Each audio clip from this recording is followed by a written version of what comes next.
Hello Hornets, welcome back to SHS Today. This week, Levi Carey reports on Saline City water quality. Next, Andrew Schmaltz spotlights the Drama Club's spring show. Finally, Emma Thorson gives us some tips for joining the BYOD Wi-Fi. All this and more on the April 26th edition of SHS Today.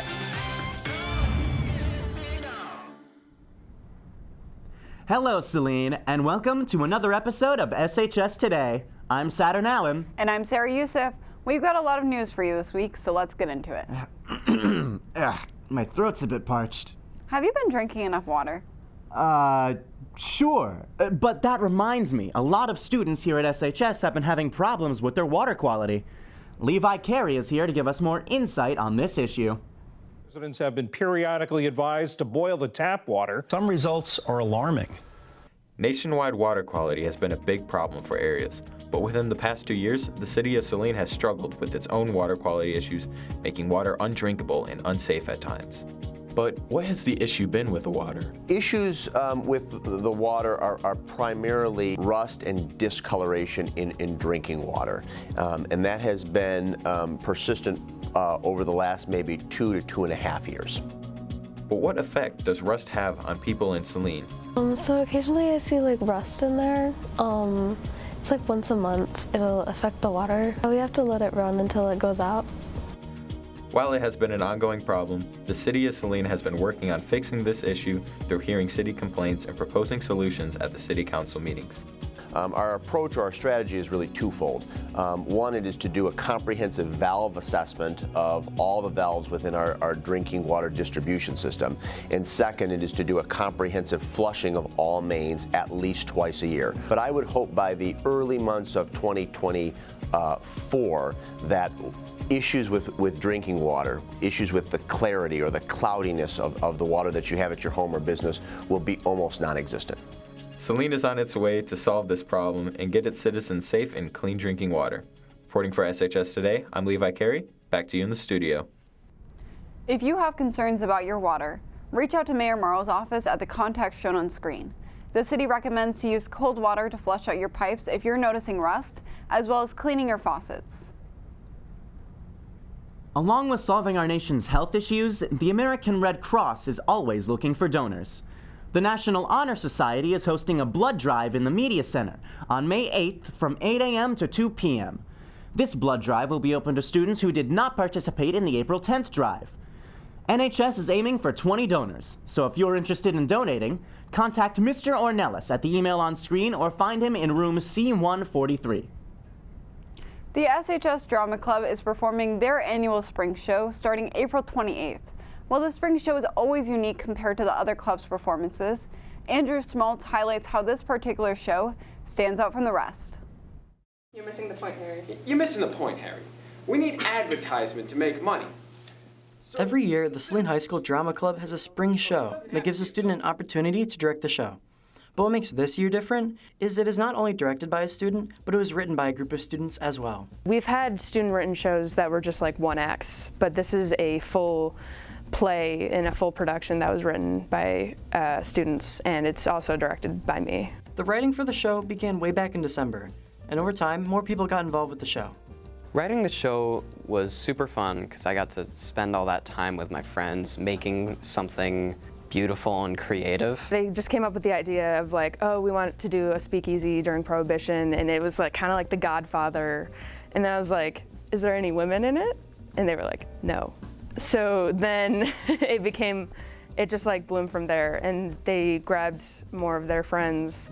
And I actually became in the writing process very late on when I found out that I was actually going to be directing it. So then I went to the writing meetings and I helped for a few scenes as well. The show overall is classified as a comedy, but it still has a lot of heart to it and strong character development.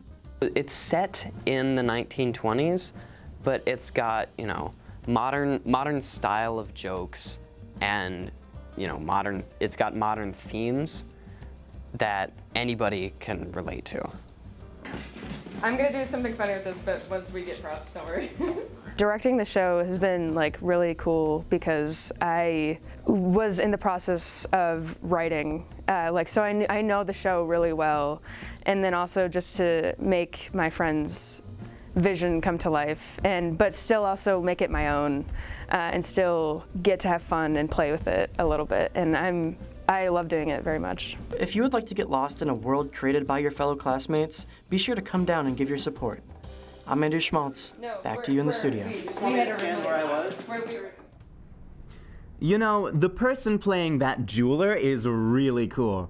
I bet they're super fun and awesome and have the best taste in films. Yeah, sure. Tickets for Speakin' Easy are available at the door for $5 at the door of the Black Box Theater. Speaking of spring events, the Spring Art Show is being held in the Media Center from Friday, May 5th to Sunday, May 7th, showcasing art made by students across the entire district. If you're an art lover or just want to support your fellow students, make sure to stop by. Here at SHS Today, we may not be able to draw the best, but we do know how to manage technology. Emma Thorson is here to show us how to join the BYOD network. At Saline area schools, we have two primary network options, the BYOD and the public Wi-Fi. But many students struggle to get onto the BYOD.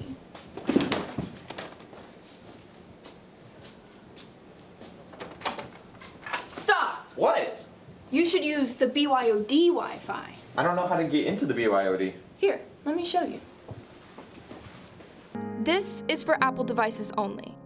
Before you give up and switch to the public Wi-Fi, understand that the public Wi-Fi is considerably slower than the BYOD. To get into the BYOD, first connect to the public Wi-Fi or use cellular data. Scan the QR code on screen or go to www.securely.com/SSL in a browser. Then click the download button once the prompt shows up.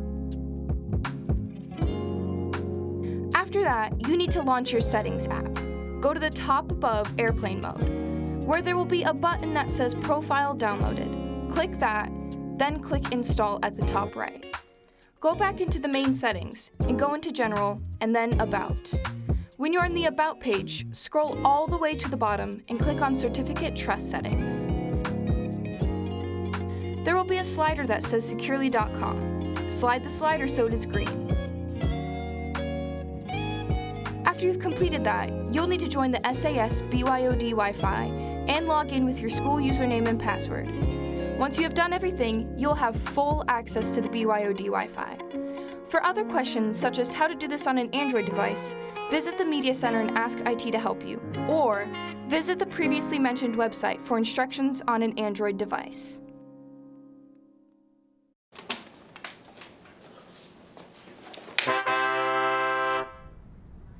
Thanks for the tech tips, Emma. Are you all right? It's been a long week. It's Wednesday. Select students in the SWWC program were lucky enough to attend and compete in the Skills USA competition. We're happy to announce that many of these students came home with awards from various programs such as cosmetology, manufacturing, and drafting. We'd like to congratulate Skills USA gold medalists Ada Ilian, Andrew Beam, Brady Knocktrieb, Julia Kosek, Marissa Matthews, and Michaela Sposito, who will all be moving on to compete in nationals this June in Georgia. We'll also be showcasing one of these winners in next week's episode, alongside a new edition of Whips, Wheels, and Automobiles and a special prom promo video. Be sure to follow @Saline Video on Instagram and YouTube for show updates and behind-the-scenes content. Signing off, I'm Saturn Allen. And I'm Sarah Yousif. Have a great week, Hornets.